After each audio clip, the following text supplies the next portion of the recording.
In those days Israel had no king. Now a Levite who lived in a remote area in the hill country of Ephraim took a concubine from Bethlehem in Judah. But she was unfaithful to him. She left him and went back to her father's house in Bethlehem, Judah. After she had been there 4 months, her husband went to her to persuade her to return. He had with him his servant and 2 donkeys. She took him into her father's house, and when her father saw him, he gladly welcomed him. His father-in-law, the girl's father, prevailed upon him to stay, so he remained with him 3 days, eating and drinking, and sleeping there. On the 4th day they got up early and he prepared to leave. But the girl's father said to his son-in-law, "Refresh yourself with something to eat, then you can go." So the 2 of them sat down to eat and drink together. Afterward the girl's father said, "Please stay tonight and enjoy yourself." And when the man got up to go, his father-in-law persuaded him, so he stayed there that night.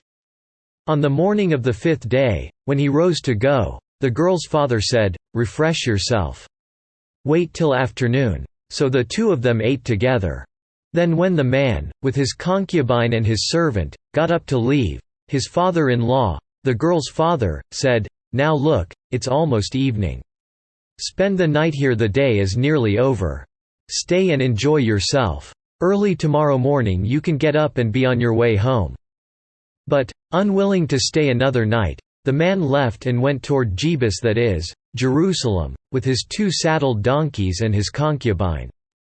When they were near Jebus and the day was almost gone, the servant said to his master, "Come, let's stop at this city of the Jebusites and spend the night." His master replied, "No. We won't go into an alien city, whose people are not Israelites. We will go on to Gibeah." He added, "Come, let's try to reach Gibeah or Ramah and spend the night in one of those places." So they went on, and the sun set as they neared Gibeah in Benjamin.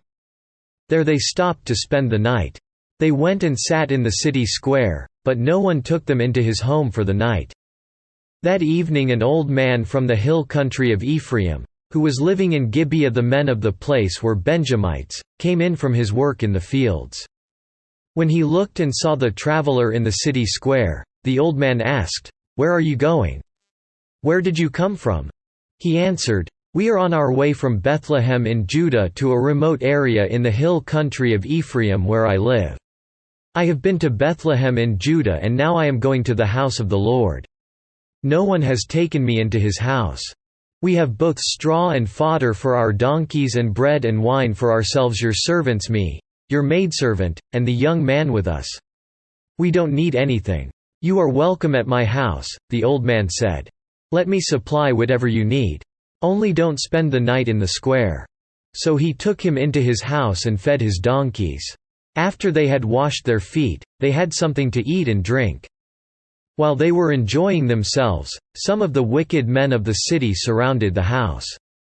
Pounding on the door, they shouted to the old man who owned the house, "Bring out the man who came to your house so we can have sex with him." The owner of the house went outside and said to them, "No, my friends, don't be so vile. Since this man is my guest, don't do this disgraceful thing. Look, here is my virgin daughter and his concubine.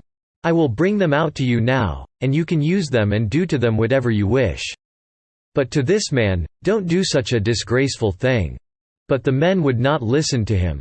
So the man took his concubine and sent her outside to them, and they raped her and abused her throughout the night, and at dawn they let her go. At daybreak the woman went back to the house where her master was staying, fell down at the door and lay there until daylight. When her master got up in the morning and opened the door of the house and stepped out to continue on his way, there lay his concubine, fallen in the doorway of the house, with her hands on the threshold. He said to her, "Get up, let's go." But there was no answer. Then the man put her on his donkey and set out for home. When he reached home, he took a knife and cut up his concubine, limb by limb, into 12 parts and sent them into all the areas of Israel. Everyone who saw it said, "Such a thing has never been seen or done, not since the day the Israelites came up out of Egypt. Think about it. Consider it. Tell us what to do."